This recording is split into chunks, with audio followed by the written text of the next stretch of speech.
Bonjour et bienvenue sur le podcast de Rallye Info, quatrième épisode de cette seconde saison. On va vous emmener du côté de la Belgique, découvrir une radio qui parle de rallye. Cette radio est composée de passionnés, elle sera notamment en direct sur les légendes boucles de Bastogne.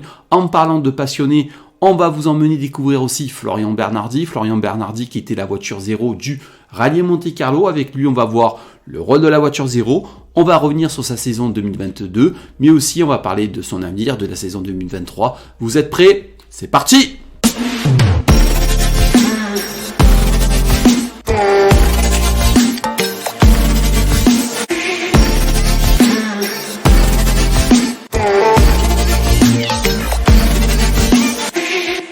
Bonsoir Florian Bernardi, c'est un vrai plaisir de vous recevoir dans les podcasts de Rallye Info. Merci d'être avec nous. On vous a vu en tant que voiture zéro au Monte Carlo. Écoutez, avec vous, j'aimerais revenir un petit peu sur cette expérience que vous renouvelez depuis quelques saisons maintenant et que vous puissiez nous parler un petit peu du rôle de la voiture zéro. Écoutez, bonsoir et bienvenue. Bonsoir, merci de cette invitation entre passionnés. Donc, je suis très heureux de parler de cette opportunité que j'ai eue depuis quelques années de faire partie de l'organisation. Donc voilà, je suis prêt à répondre à toutes les questions, à toutes les interrogations. Oula, si vous me lancez dessus, on va vraiment parler de tout. Attention. Non, plus sérieusement, qu'est-ce que c'est la voiture zéro ? On sait que c'est une voiture qui rouvre. Il y a le triple zéro, le double zéro, le zéro. C'est juste avant la première voiture. De surcroît en championnat du monde. Quel est votre rôle exact sur la route ? Dites-nous un petit peu. Alors, on n'est vraiment pas seul. Concrètement, on est le dernier maillon de la chaîne sécurité. Donc là, je vais parler de ce que je connais, c'est-à-dire vraiment l'organisation Rallye Monte Carlo avec l'Automobile Club de Monaco. Il y a un peu moins d'une dizaine de voitures qui je crois que c'est 8 ou 9, de mémoire j'ai un doute, qui vont gérer la sécurité. C'est-à-dire les premières qui vont être là à titre informatif pour informer les gens des placements, de ce qu'il faut faire et de pas faire. Ensuite, il va avoir les voitures, on va dire encadrants, qui seront plus au niveau commissaire, les placements des commissaires, etc. Ensuite, il va avoir des délégués de la FIA dans cette caravane sécurité. Et en fait, là, ça va faire comme un petit peu un chasse-neige, si on peut dire ça comme ça. C'est-à-dire, au départ, ça va être dégrossir, et ensuite, les triple zéro, double zéro sont là pour vraiment enlever les derniers points de spectateurs qui peuvent être mal placés. Le tout est d'essayer au maximum de ne pas faire de retard au niveau de l'épreuve, mais aussi de pas faire que la spéciale soit annulée. Donc c'est vrai que aujourd'hui il y a des règles qui sont mises en place avec le 30 minutes, plus personne ne se déplace sur l'épreuve 30 minutes avant la course. Voilà, il y a des choses comme ça qui sont faites avant mon passage. On a l'aide aussi au Rallye Monte Carlo de 2 hélicoptères qui permettent aussi de pas forcément les voitures rester sur place pour pouvoir continuer, pour pas prendre du retard, et avoir le support d'un hélicoptère qui vient faire déplacer les personnes qui peuvent être placées dans une zone dangereuse. Et nous, derrière, on passe en condition course. Donc, notre situation, c'est qu'on a fait des reconnaissances comme les autres concurrents. On est en condition course avec des notes casquées, sanglées, avec une voiture en condition course. Et on va dire le petit plus qu'on a, c'est qu'on a une radio, on est en lien avec le PC course. Et le PC course, si des points avec lesquels on estime qu'il y a encore des soucis, ou si des personnes se sont redéplacées, eh bien, on va annoncer à la radio, avec le lien avec le départ et aussi avec le PC course, les points avec les points kilométriques pour envoyer un commissaire sécurité publique, les hommes en jaune qu'on voit un peu partout pendant le Rallye Monte Carlo, qui va aller voir les spectateurs pour les faire déplacer. En gros, si à l'arrivée de la spéciale au point stop, vous dites voilà, tel point est vraiment bloquant, il est possible que le départ soit retardé. C'est-à-dire que vous avez vraiment la dernière parole juste avant le départ, c'est ça? Non, la décision, elle est prise avant moi parce que moi, quand moi je suis dans la spéciale, la première voiture est partie. Donc, c'est moi qui vais aussi donner le tempo. Forcément, s'il y a des points vraiment bloquants, c'est moi qui vais encore mettre encore une couche supplémentaire. Mais moi, je suis vraiment le dernier maillon de la chaîne. Donc, moi, je n'ai pas le temps de m'arrêter. Voilà, je suis vraiment l'intermédiaire entre le rythme de course et la caravane sécurité. Donc voilà, moi je vais dire pendant la spéciale s'il y a des points qui sont bloquants. L'hélicoptère va se déplacer et me suit en permanence en cas d'un appel et lui va faire évacuer. Et s'il y a des gros points noirs, le- je vais être bloqué plutôt au départ en attendant que la situation s'améliore, entre guillemets. D'accord. On va revenir bien sûr sur le Monte Carlo. Maintenant, ça fait quelques années que vous le faites. Qu'est-ce que vous avez pensé de cette édition? Bien sûr, il descendait plus au sud. La route était plutôt sèche. Qu'est-ce que vous en avez pensé de cette édition 2023? Oui, ça fait 2 ans que c'est un choix, on va dire, de l'Automobile Club de Monaco et de la principauté de vouloir un peu plus d'activité, de dynamisme sur Monaco. Donc c'est pour ça que ce choix a été fait de rester un peu plus au sud, avec un retour sur Monaco tous les soirs. Alors c'est vrai que c'est compliqué d'aller très loin avec les contraintes liées au WRC, c'est-à-dire un seul parc d'assistance, des spéciales, les diffusions de télé, tout ça crée des contraintes, on va dire, extra-sportives par rapport au choix des épreuves, etc. etc. Donc c'est vrai que ça complexifie énormément l'organisation. C'est vrai que bon, les conditions ont été plutôt très sèches. Je n'avais jamais vu ça de ma vie, mais je ne suis pas sûr que si on aurait été un peu plus au nord, ça aurait changé radicalement la situation parce qu'on l'a vu, hein, même en station dans le 05, les conditions d'enneigement sont très très compliquées. Donc on a eu énormément de froid, mais jamais de glace. Ouais. Oui, c'était vraiment, c'est vrai que cette année était vraiment exceptionnelle. Je voudrais juste revenir sur un petit point avec vous. Bien sûr, ça fait un énorme débat dans la première spéciale de nuit, de l'eau qui avait été jetée sur la route. Vous, quand vous êtes passé, vous l'avez constaté, vous l'avez vu? Bien C'est, sûr, alors c'était la deuxième spéciale. oui, pardon, la deuxième spéciale, pardon, Pour excusez-moi. revenir, non, il n'y a pas de problème. Pour revenir sur ce point-là, c'est vrai que nous, on a été surpris parce que la spéciale du col de Bro, là, je la connais bien. Je l'ai fait, j'ai en tout entre ouvrir pour des équipages et pour l'organisateur, ça fait quand même la 10e fois. C'est des spéciales qu'on emprunte pour le rallye d'Antibes aussi. Donc, on va dire on se méfie d'humidité côté nord.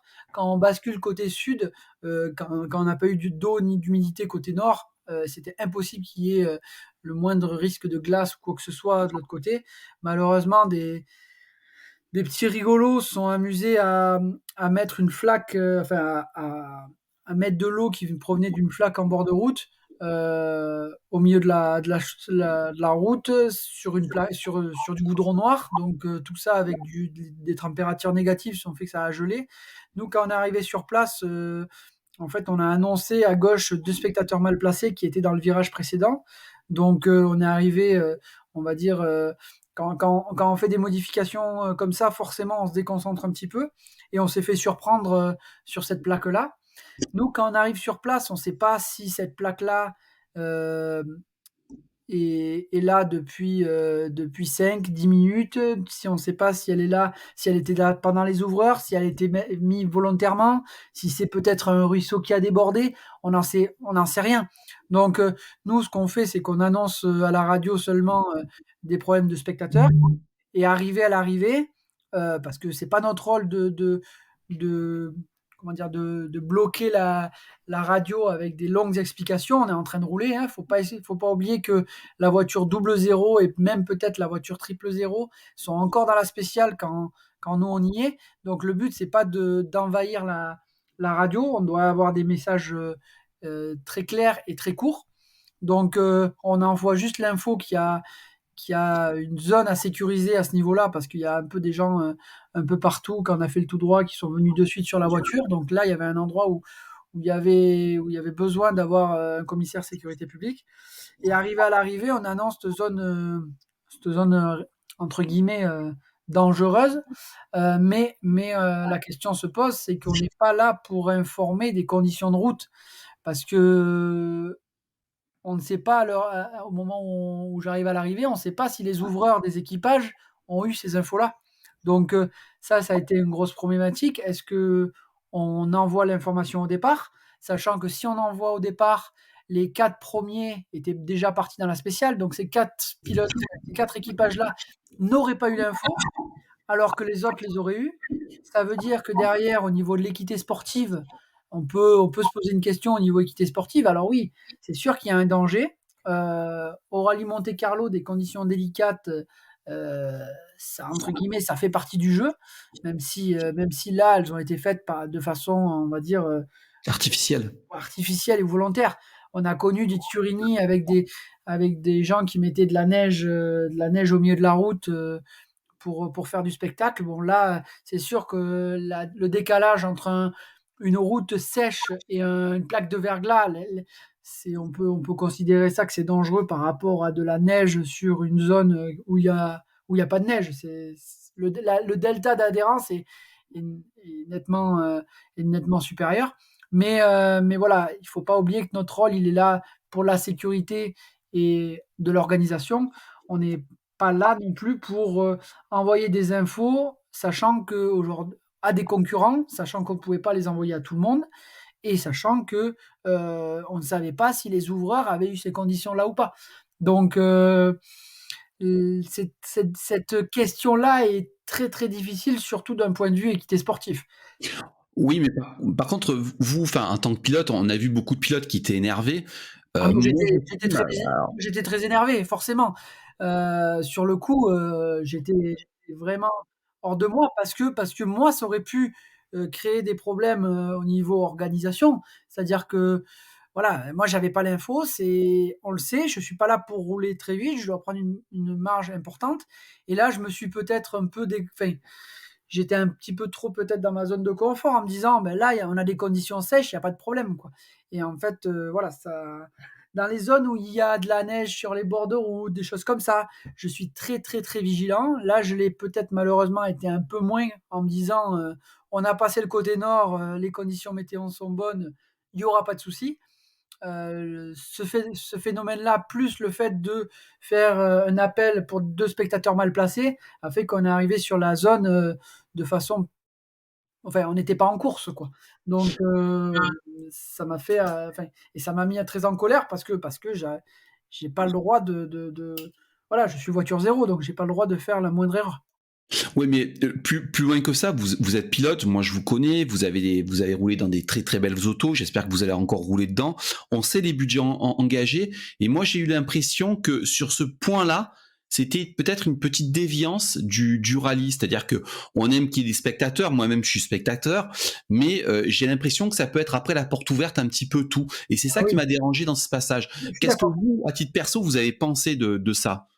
Bah, je suis d'accord que là, mais on pouvait pas arrêter la spéciale parce qu'un groupe d'imbéciles, euh, on fait ça. C'est ça le problème, c'est que dans ce cas-là, si un groupe met de la neige, si un groupe, enfin voilà, enfin pour moi, après c'est compliqué à gérer. Où est-ce qu'on met le curseur de la zone dangereuse? Quand on descend, quand des pilotes prennent la décision ou se font surprendre par des conditions météo, si tout le monde est en slick et qu'il pleut fort, ça veut dire que demain, on arrêtera un rallye parce que les conditions ont changé. Voilà, le problème, c'est où mettons le curseur de la sécurité, on va dire, engagée par le pilote. Même si Ouais. on est d'accord que dans ces conditions-là, bon, après les pilotes, on va dire, tous les pilotes derrière ont été mis au courant, hein. Donc certains se sont fait même surprendre en étant au courant. Mais en étant informés, je pense que là, on pouvait pas faire, on pourrait pas faire mieux, quoi. En annonçant la zone dangereuse à cet endroit-là au départ, ce qui a été fait, hein. voilà, quand on a été persuadé, enfin, quand on a tous eu l'info que les ouvreurs n'avaient pas eu cette info-là, forcément, on a transmis le message, quoi. Ouais, c'est vrai que c'est un petit peu. Moi, j'ai trouvé ça un petit peu problématique. Hein, je vous le Oui, cache pas. Mais pour revenir à un peu plus sur vous, sur une question un peu plus personnelle, ça fait maintenant quelques années que vous faites le Monte Carlo. Est-ce que ça vous titille pas de le faire maintenant en concurrent dans une très très belle auto, une Rallye 2 par exemple? alors c'est compliqué déjà d'un point de vue budgétaire. Voilà, moi aujourd'hui, donc pour vous raconter toute la petite histoire, comment je me suis retrouvé là, c'est que la première année, Renault, mon lien avec Renault durant mes années R3T, avec lesquels on avait fait le championnat d'Europe, etc., après l'avoir gagné le trophée, me propose de faire le lancement de la voiture euh, de la Rallye 5 lors du Rallye Monte Carlo. Donc, Oui. c'est comme ça que la première année, on s'est retrouvé avec avec toutes ces personnes, on va dire, de l'ombre, mais aussi avec des gens comme Michel Mouton dans l'équipe, qui gère la sécurité au point de vue de la FIA. Et, euh, et on était un peu les enfants, les minots qui ont vu débarquer alors qu'ils avaient l'habitude d'avoir des Ragnotti ou des Bruno Sabi. Donc ils étaient un petit peu inquiets par rapport à notre job, si on allait bien faire le job avec Victor Vellotto. L'avantage, c'est que mes parents, en organisant un rallye depuis plus de 20 ans, je sais le rôle, on va dire, des ouvreurs et tout l'envers du décor d'un point de vue organisation d'un rallye. Alors, pas de l'envergure du rallye Monte Carlo, mais au moins le b.a.-ba, on va dire, de l'organisation d'un rallye. Et en fait, ça s'est très très bien passé la première année. Et donc, ils ont voulu, quand Renault a voulu faire le lancement de la Rallye 4, ben, l'Automobile Club était enchanté de nous revoir. Ça a encore bien matché. Et l'année d'après, on est revenu avec la Rallye 5. Et donc, tout le monde était content de se revoir, on va dire, chaque année, de façon habituelle. Donc ça, c'était cool. Nous, on était très heureux d'être là parce qu'avec Victor, on est tous les deux des passionnés de rallye. Moi, j'ai fait le rallye Monte Carlo, voilà, avec mon père. Les premières années où je suis allé les voir, il y avait les groupants encore. Ensuite, on a vu les Super 1600, on a vu après l'arrivée des WRC. Voilà, moi, toutes ces années-là, là, je repasse à des endroits où j'étais un spectateur avec mon père. Je me rappelle exactement dans le talus où j'étais avec mon père. Donc voilà, quand je repasse là en course, ça fait toujours un petit quelque chose en me disant, ben voilà, je faisais partie de ces passionnés, de ces enfants qui sont au bord des routes pour venir voir leur idole.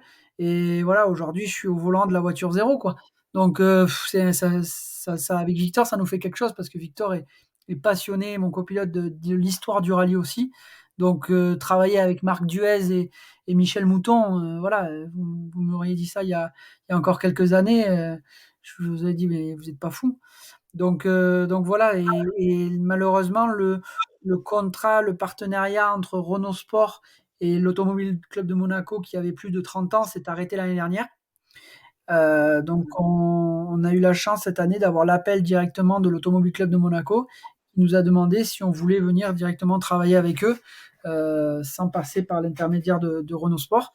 Et bien sûr, on leur a dit oui avec plaisir, et voilà, c'est pour ça qu'on s'est retrouvé cette année avec leur nouveau partenaire Toyota, euh, au volant de la Toyota GR Cup, qui est on va dire la version Formule de promotion en Espagne de la marque Toyota. En vous écoutant, vous savez, vous avez l'air d'être un vrai passionné. J'ai l'impression que vous êtes limite plus heureux d'être dans une voiture zéro que en tant que concurrent. J'ai l'impression que vous avez l'air de vous éclater dans ce Ah ouais, job-là, en fait. ah ouais, je m'éclate parce que j'essaie vraiment comment dire, de faire passer Je sais ce que les gens ressentent de marcher pendant 5 kilomètres pour arriver en une spéciale et qu'elle soit annulée. C'est quelque chose, voilà, quand on se dit, on sait que dans la journée, on peut arriver à avoir deux spéciales et qu'il y en a une qui est annulée, ça peut nous flinguer notre journée, et on sait que le rallye Monte-Carlo, on l'aura pas avant l'année d'après, quoi. Donc certains posent des jours de boulot pour des jours de congé pour venir à ce rallye. Certains dorment dans les voitures, voilà, alors qu'il fait moins 5 degrés. La décision d'annuler une spéciale, on sait, enfin, moi, j'ai encore ce côté-là en disant, quand il y a des mecs mal placés, je dis putain les gars, dans ma tête je me dis les gars bougez quoi, sinon on va être obligé d'annuler quoi. Et, et voilà, parce que je vois aussi des choses que peut-être quand j'étais simple spectateur je ne comprenais pas. Aujourd'hui la règle c'est que tout le monde doit être dans les zones publiques. Il y a on va dire, on laisse, voilà, je dirais pas qu'on laisse parce que c'est pas le mot employé, mais on sait que c'est très compliqué. Donc il y a je dirais, laissez-passer quand les gens sont bien placés en dehors des zones. Mais la vraie règle, c'est aujourd'hui le rallye. On aime ou on n'aime pas, mais la sécurité fait que c'est comme ça. Tout le monde doit être dans les zones publiques. Donc forcément, c'est très difficile à mettre en place. Il y a voilà, on est assez indulgent sur le fait que quand les gens sont hors zone publique, mais dans des endroits bien placés, ça part quand même. Et j'ai envie de dire heureusement, sinon les rallyes, ça serait encore plus compliqué aujourd'hui. Mais faut imaginer le service après-vente qu'ils ont derrière. Quand je dis service après-vente, c'est d'un point de vue des mairies, des riverains, quand les gens sont fait entre guillemets retourner leur terrain parce que ben, il y a des passionnés, il y avait 200 passionnés dans un champ ou dans un terrain, et ben, le lundi quand le riverain il arrive, le champ il est retourné. Alors même si voilà, bon, si encore il n'y a pas eu de déchets ou de poubelles laissées, mais voilà, il faut que tout le monde soit plus comment dire respectueux de tout ça parce que ben, couper des arbres dans un jardin, c'est ce qui arrive encore aujourd'hui. Par certains spectateurs, je dis pas qu'ils sont français, hein, mais quand le riverain il arrive et qu'il a eu un arbre de coupé dans son jardin, forcément l'année d'après, il n'a pas envie que le rallye Monte Carlo repasse chez lui, quoi. Donc voilà, c'est toutes ces problématiques là que moi je m'éclate à voir parce que ça fait prendre du recul sur pas mal de choses et pas mal d'avis que j'ai. C'est facile de critiquer quand on est derrière une voiture, derrière un volant ou au bord de spécial parce qu'on n'a pas forcément tous les éléments et c'est très compliqué. Donc moi, tant que je peux, on va dire, participer à ça, c'est avec plaisir. Participer en course, je sais que euh, j'espère pouvoir le faire plus tard. Mais c'est délicat de faire un rallye Monte Carlo et ensuite d'enchaîner avec une saison complète. Financièrement, au niveau du temps, enfin, c'est peu compatible, on va dire. Donc voilà, quand j'aurai plus de contraintes professionnelles, ben, peut-être que je me ferai un rallye Monte Carlo en rallye 2 par an et le reste du temps, je travaillerai plus, on va dire. Voilà, aujourd'hui, j'essaie de me consacrer à une saison complète. Les deux sont pas compatibles. Alors moi, ça me fait vraiment plaisir que j'entends que vous êtes un vrai passionné, vous êtes un pilote de renom et que tout le monde connaît, et ça me fait plaisir qu'en fait le message qui passe, c'est pour sauvegarder le rallye, quand même les spectateurs, venez mais soyez prudents, respectez les zones publiques, respectez les riverains, ne jetez pas de déchets. C'est vrai que le message que vous avez fait passer est très clair et c'est vraiment appréciable d'entendre quelqu'un comme vous en parler. Maintenant, vous m'avez fait un petit peu la transition toute trouvée en parlant de saison complète. J'aimerais revenir sur un plan un peu plus personnel sur votre saison 2022. Qu'est-ce que vous en avez pensé? Qu'est-ce que vous en retirez exactement de cette saison passée?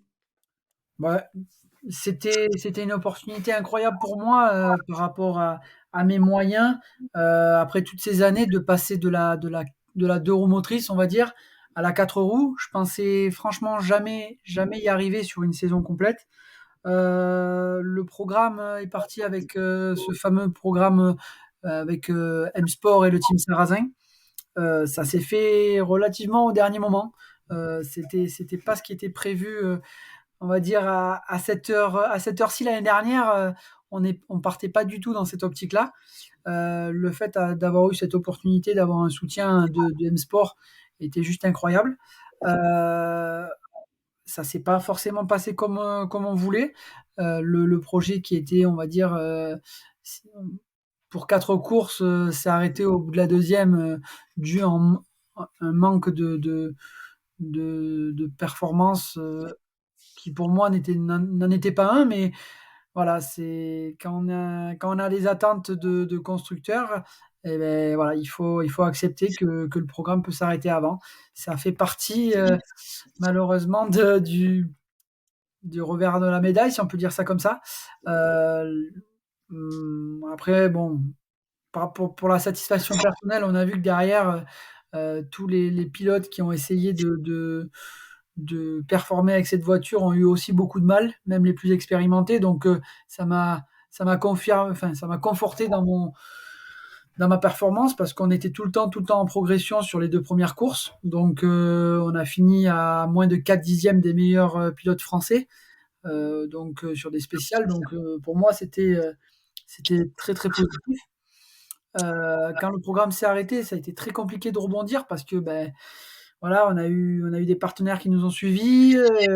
On se prend un peu les pieds dans le tapis. Il faut justifier à tout le monde que ben, tout s'arrête. Et heureusement que je suis très bien entouré. On a pu rebondir sur le rallye du Mont Blanc avec une Skoda. Malheureusement, les conditions nous ont pas aidés. C'est la première fois que je roulais le mouillé avec une Rallye 2. Et ben, mon manque d'expérience a vraiment pêché. Des essais qui se sont faits sur le sec, on est arrivé vraiment sans roulage, sans roulage sur le rallye, enfin sans roulage sur le mouillé du moins. Et on a galéré tout le rallye. On a pu le dernière boucle rouler sur le sec. Et là, on a vu qu'on était à moins de 0,3, enfin entre 0,2 et 0,3 au kill des meilleurs. Donc là, on a vu que ben, sur le sec, dans les conditions dans lesquelles on avait roulé en essai, ben, qu'on pouvait être dans le match, mais bon, le rallye était déjà, on va dire, était déjà plié. Donc voilà. Et après, on a fait le Terre de Vaucluse qui devient, je dirais pas habituel parce que c'est que la deuxième année, mais voilà, ça me tient vraiment à cœur de revenir sur le Terre de Vaucluse parce que c'est à moins de 3 kilomètres de chez moi. Donc c'est organisé par mon NASA, donc voilà, c'est à la maison. Et encore une fois, ben, on a réussi avec peu de roulage, moins de 40 kilomètres de décès, ben, à être dans le rythme des meilleurs. Bon, on savait que Mathieu Franceschi allait être difficile à battre avec la saison qu'il avait fait et l'expérience qu'il avait pris durant l'année. Mais on s'est bien défendu. On a raté de très très peu la deuxième place. Ça s'est joué dans la dernière spéciale. Donc non, non, très heureux d'avoir encore d'être encore monté sur le podium cette année. Alors moi, pour être sincère avec vous, je vous connais depuis longtemps, je vous suis, notamment dans la formule de promotion, mais c'est vrai que j'étais en tant que spectateur au Terre de Vaucluse et je vous ai découvert sur la Terre. Et comme j'ai eu l'occasion de vous dire, ça a été pour moi une révélation. Vous avez été un des pilotes les plus spectaculaires au niveau spectateur. Hein. Les temps suivaient, mais rassurez-nous, on va vous revoir en 2023 sur la Terre. Ouais, on va. Alors déjà c'est un pilotage qui me convient mieux. C'est vrai que sur l'asphalte avec une Rallye 2, il faut très peu glisser en fait. Donc c'est un peu frustrant pour le spectacle, pour les spectateurs. Quand voilà, on est obligé de rester très très propre, ne pas glisser, jamais toujours penser à ne pas glisser, ne pas glisser. Alors que sur la terre, on peut se permettre d'en faire plus, de faire plaisir aux spectateurs, tout en pouvant jouer le chrono. Et ça, c'est vraiment, enfin, pour moi, je me régale, quoi. Je me régale parce que j'arrive à faire plaisir aux personnes qui sont au bord des routes, me faire plaisir moi, bien évidemment, et en plus, ben, jouer le chrono. Donc voilà, on va essayer de revenir pour une saison complète en Rallye 2 sur le championnat de France. Alors moi j'ai une toute petite question parce que alors moi je vois des rallyes asphalte et je vois des rallyes terre et c'est vrai qu'à chaque fois que je vois des rallyes terre, notamment le Terre de Vaucluse dans la spéciale, alors je crois que c'est Kéran, c'est ça il me semble, il y a des allonges absolument énormes et quand je vois les vitesses de passage, moi je reste toujours ébahi par la vitesse que vous prenez avec les rallyes 2 et les WRC aussi. Hein. Est-ce que vous dans la voiture vous voyez vraiment une différence de vitesse sur la terre et sur l'asphalte où on Ah se rend oui. pas compte qu'on est dans l'auto? Au niveau de la vitesse, enfin, en fait, c'est très confortable comme voiture. Donc sur la terre, c'est surprenant de prendre des vitesses comme ça et de pas être, comment dire, de pas être, d'être aussi à l'aise. Par contre, là où on va être à chaque fois bluffé, c'est sur les freinages et sur la facilité d'être en glisse et d'avoir une gestion de la glisse en latéral sur la terre qui est assez incroyable. Et des fois, on se surprend à faire des choses en se disant, mais c'est dingue, enfin, c'est dingue. En rigolant, je dis, punaise, j'aurais aimé être un spectateur là pour voir parce que ça devait être sympa. Voilà, des fois, arriver des spéciales, on se dit ça parce que voilà, dans la voiture, on se régale, on voit qu'on fait des grandes glisses et que c'est efficace. Ça, c'est vraiment grisant sur la terre. Alors que sur l'asphalte, dès qu'on va avoir de la glisse, on sait que le chrono, voilà, on va un peu étouffer le moteur, tout est à toute proportion gardée, mais on sent que, voilà, par rapport à une WRC, par exemple, on voit que de suite, on va la caler et dès qu'on la cale, au niveau du chrono, on le paye cash, quoi. Donc voilà, c'est les deux vraies grosses différences entre l'asphalte et la terre.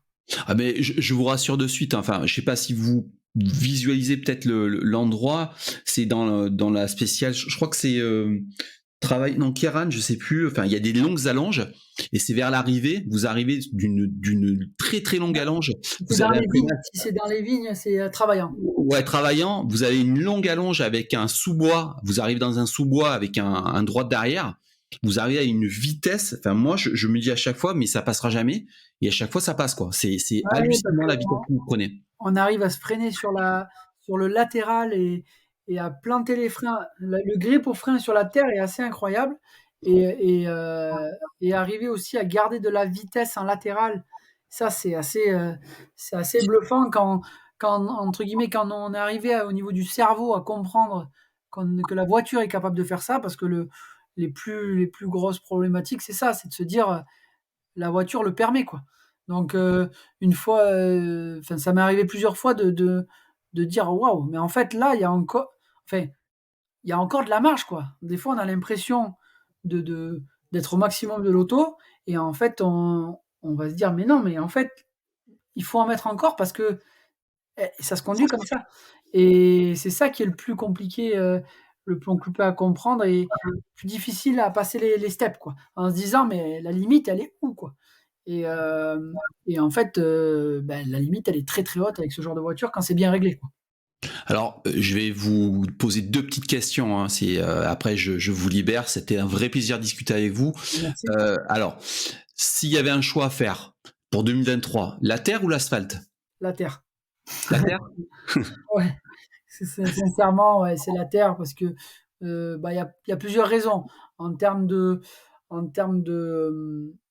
plaisir, en termes de compétition, parce que c'est vrai que sur l'asphalte, euh, par rapport à mon expérience, j'ai beaucoup de lacunes et il me faudrait énormément de roulage pour pouvoir compenser ces années de retard. Alors que sur la terre, j'ai l'impression que c'est plus facile pour moi de compenser et donc d'être plus vite dans le match, quoi. Et une toute dernière question, si vous deviez faire un choix, le rallye que vous préfériez faire, enfin votre plus beau rallye, ça serait lequel pour vous? Des rallyes que j'ai fait, Non, le rallye, si vous deviez choisir un rallye à faire, garder le dernier, enfin votre rallye préféré, ça serait lequel? ouais, je sais pas. C'est très compliqué. C'est dur. En fait, je dirais, il faudrait que je fasse des binômes, c'est-à-dire par exemple un rallye des Canaries que j'ai fait avec une Porsche, par exemple, ça serait juste incroyable. Euh, un rallye de Grande-Bretagne avec une R5, voilà, dans les bois, mais pas dans les conditions du WRC là, plutôt l'été là quand c'est sec. Ou un rallye de Finlande par exemple, ça c'est voilà, ça doit être des rallyes qui sont top. Ou après un rallye Monte Carlo aussi, mais voilà, moi j'aimerais, enfin, c'est la curiosité plutôt que voilà, essayer de voir. J'ai fait le rallye de Pologne, le rallye de Pologne avec une 4 roues, ça doit être juste incroyable aussi à faire. Ça doit être très très dur, mais ça doit être très grisant. Donc ouais, j'ai encore plein de trucs à faire. Écoutez, ça a été un vrai plaisir de vous recevoir dans les podcasts de Rallye Info. Ça a été un plaisir de discuter avec vous. J'espère qu'on vous retrouvera bientôt, que vous vous prêterez encore au jeu des questions-réponses. Merci à vous. C'est quand vous voulez, c'est avec plaisir.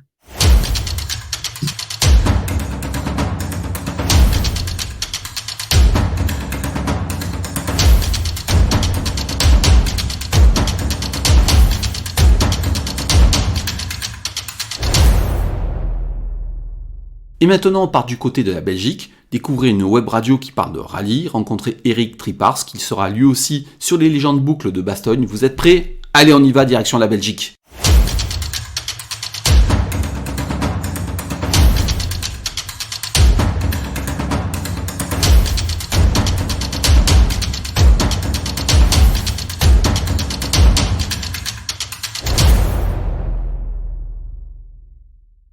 Bienvenue à Eric Tripars, aujourd'hui direction la Belgique. C'est un véritable plaisir pour Rallye Info de recevoir ce pays de rallye qu'est la Belgique et parler de rallye. Alors Eric Tripars, c'est le fondateur de la web radio WRCC.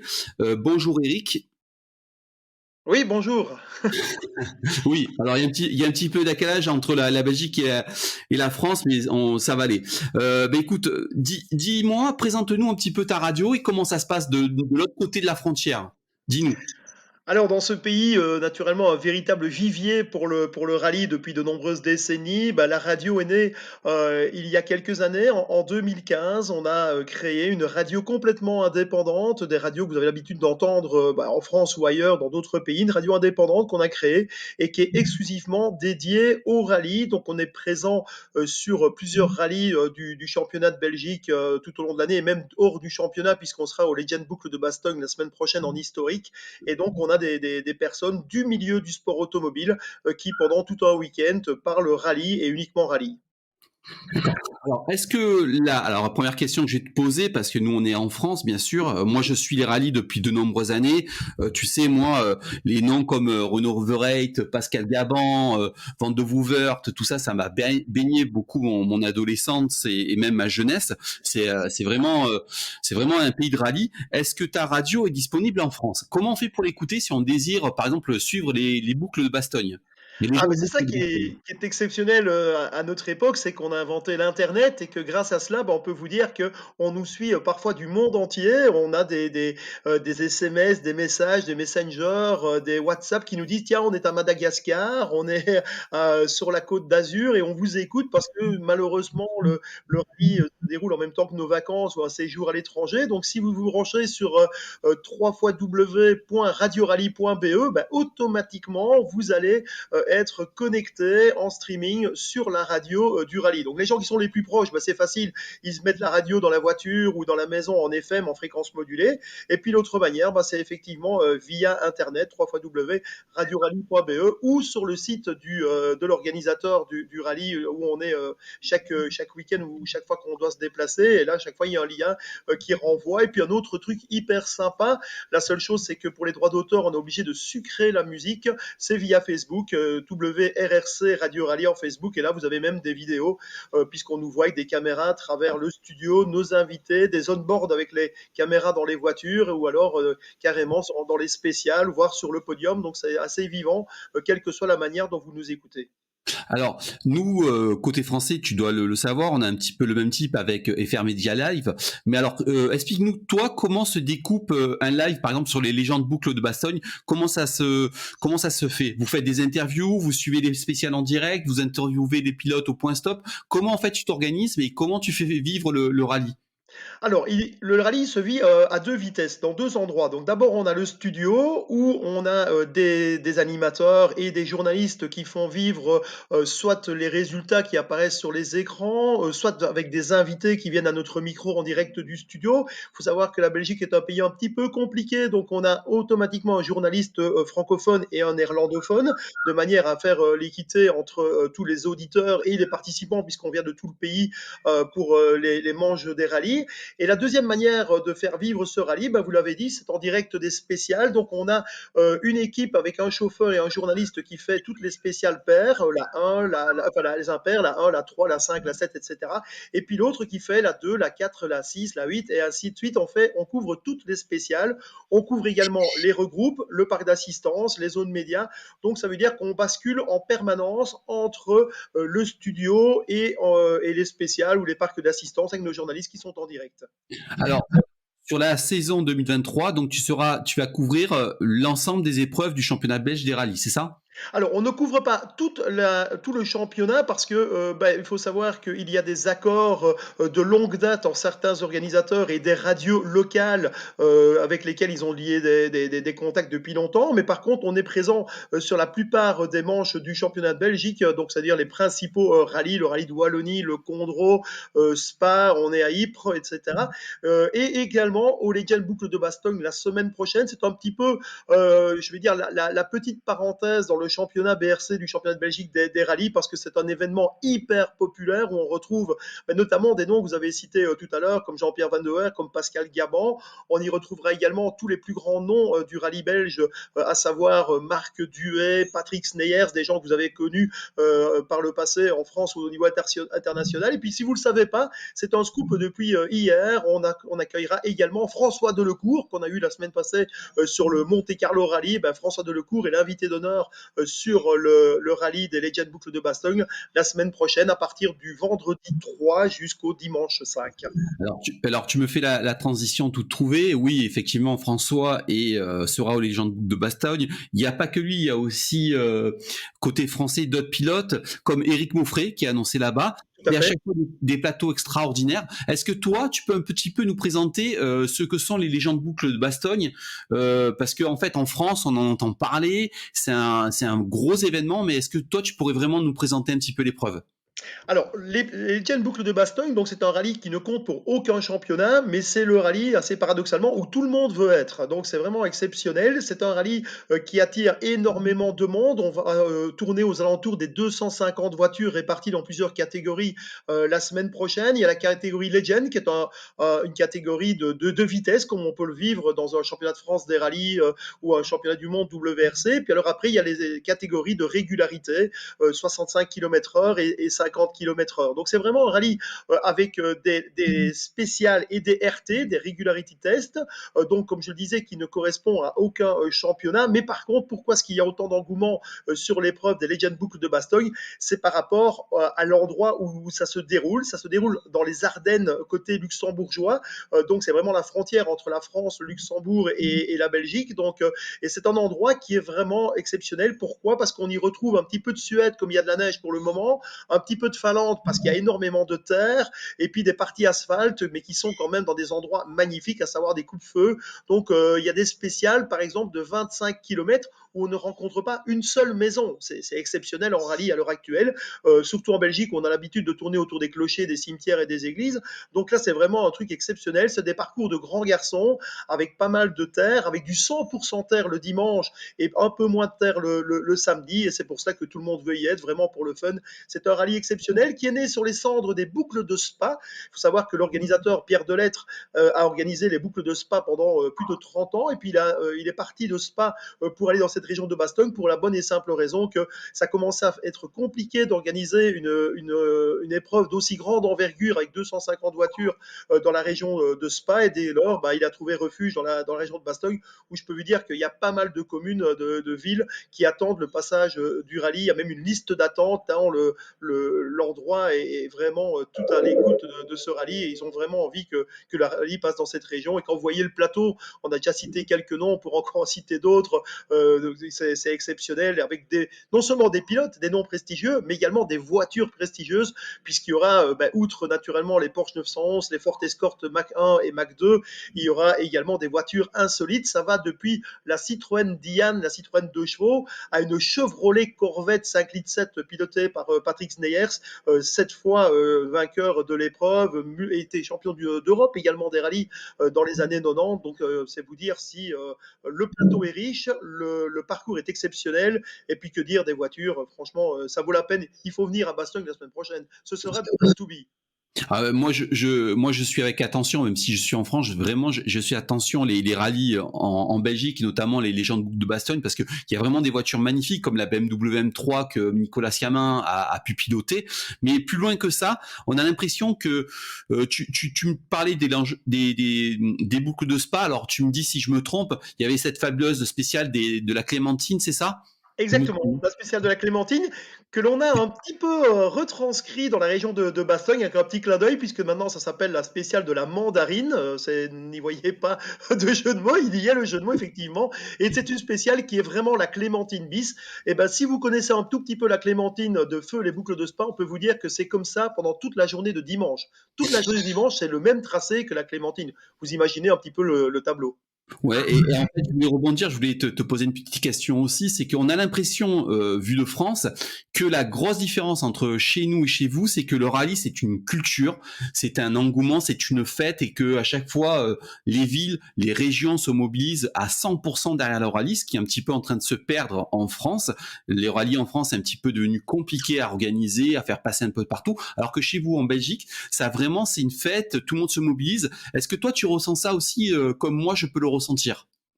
Oui, bah déjà la Belgique, côté francophone encore plus que côté néerlandophone, il y a déjà la culture de la fête. Ça, c'est déjà quelque chose. Donc que ce soit dans le milieu du rallye ou ailleurs, la culture de la fête en Belgique n'est plus approuvée, mais dans le rallye particulièrement, effectivement, il n'est pas rare de rencontrer énormément de gens qui ne sont pas là pour voir les autos, mais pour faire la fête. Il y a des gens qui ne bougent pas du week-end du centre névralgique d'une épreuve, ils restent sous le chapiteau, ils vont dans les bistrots, sur les côtés, ils regardent un petit peu le parc d'assistance, ils déambulent pour la séance d'autographe, mais on les voit pas sur les spéciales parce que c'est la culture de la fête, effectivement, mais naturellement sur les spéciales aussi, le monde est omniprésent et on a des rallyes cultes comme le rallye du Condro que votre collègue Stéphane Lefebvre a gagné à 3 reprises, je pense, et qui est d'ailleurs le champion de Belgique en titre, le pilote français.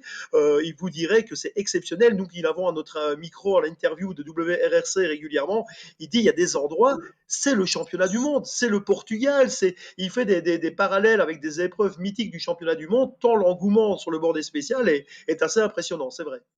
Alors, je sais tu me fais toutes les transitions parce que tu me parles du mondial. Je sais que tu es très attaché aussi au rallye Monte Carlo. Chaque année, tu y viens. Tu viens avec une délégation, avec beaucoup tu as beaucoup investi.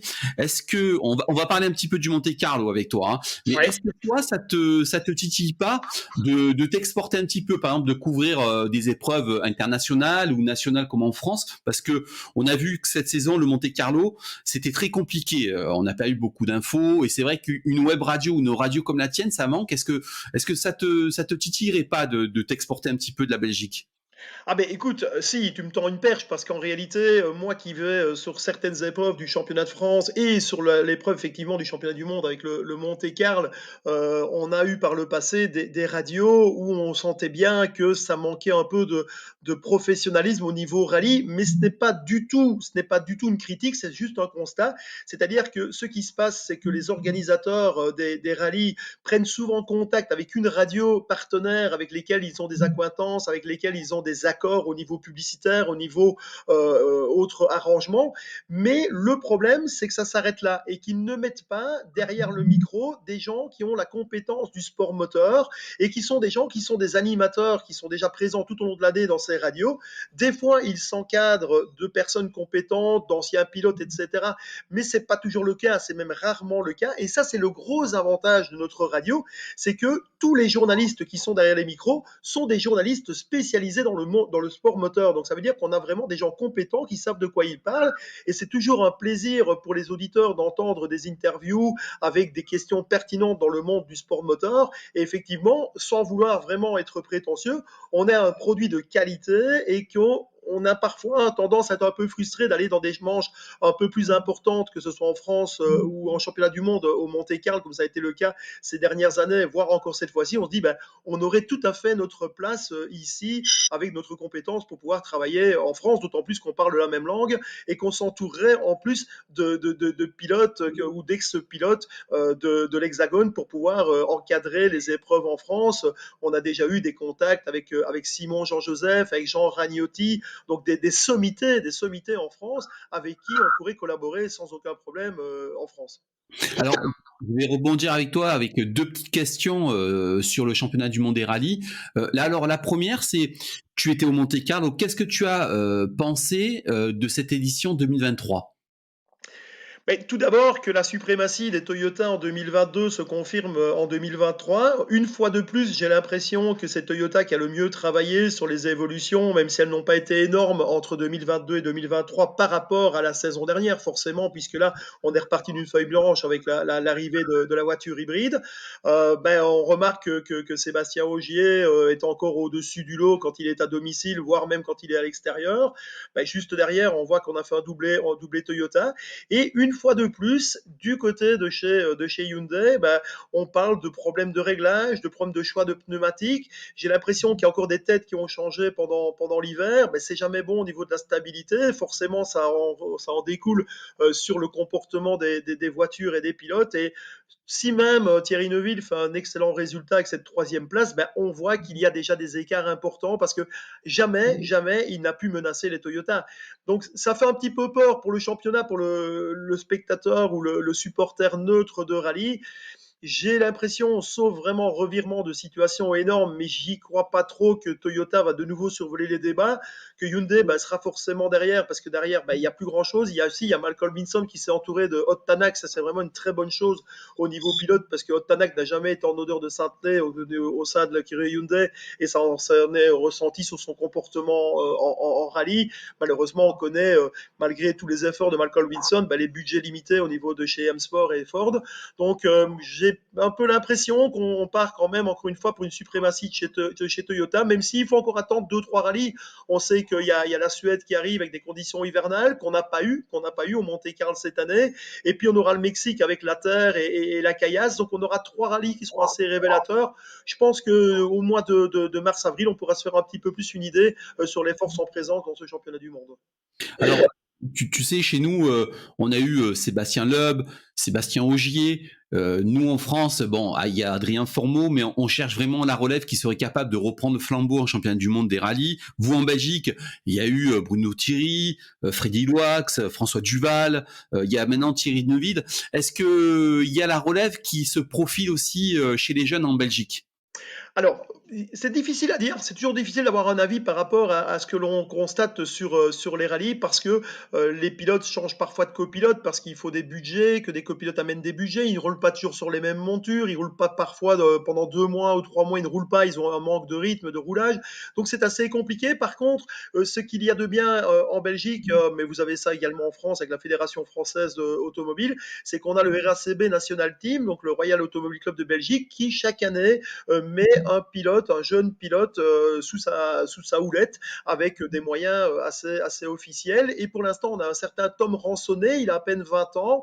Il a fait tout le championnat de Belgique sur une Clio cette saison, enfin la saison dernière en 2022. Et là, il franchit un peu un cap puisqu'il va rouler en junior WRC à partir de la Suède, si je ne m'abuse.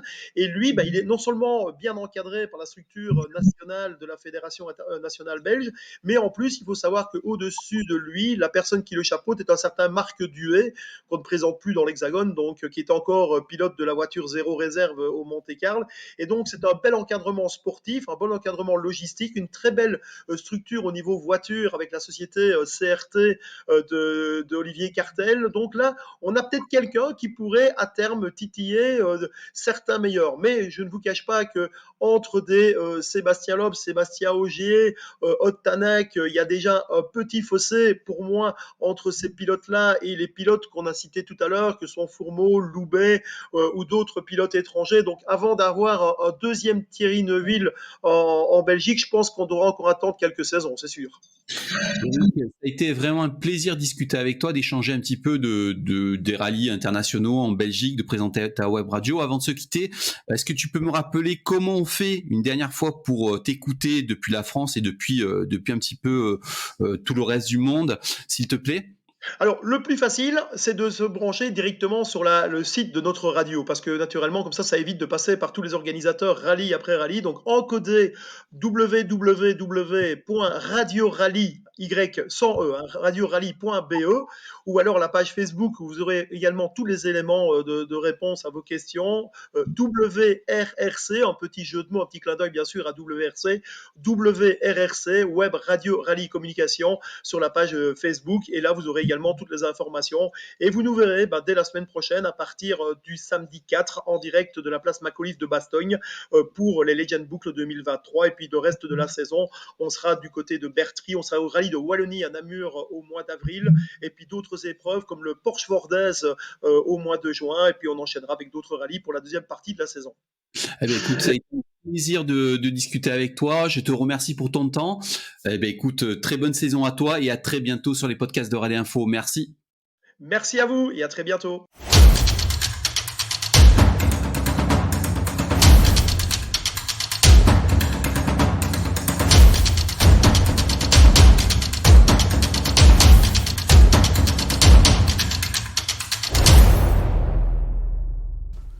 Et voilà, nous arrivons au terme de l'émission. Ça a été un véritable plaisir de recevoir Eric Tripars, de parler avec lui des rallyes en Belgique, de présenter sa radio. Nous avons été aussi heureux de recevoir Florian Bernardi, de parler de la voiture 0, de son rôle, de parler de sa saison passée, de sa saison future. On se retrouve très vite pour parler de rallye. Ciao, ciao!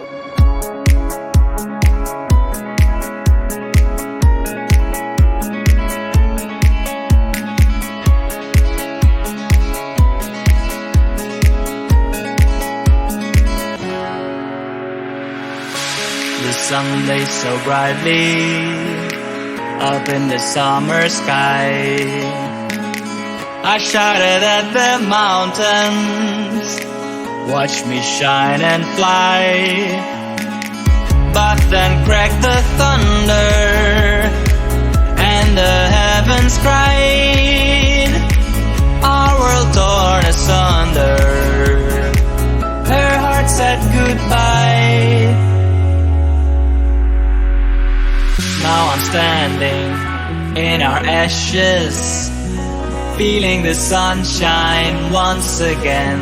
I move to the horizon, feeling the sunshine once again. Feeling the sunshine once again. Feeling the sunshine once again.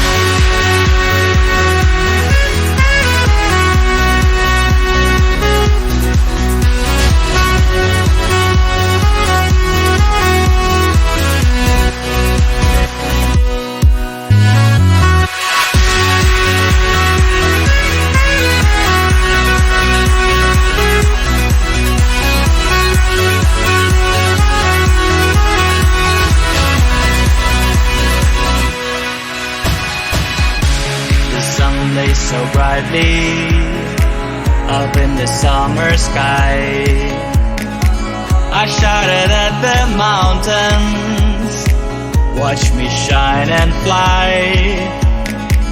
But then cracked the thunder and the heavens cried. Our world torn asunder, her heart said goodbye.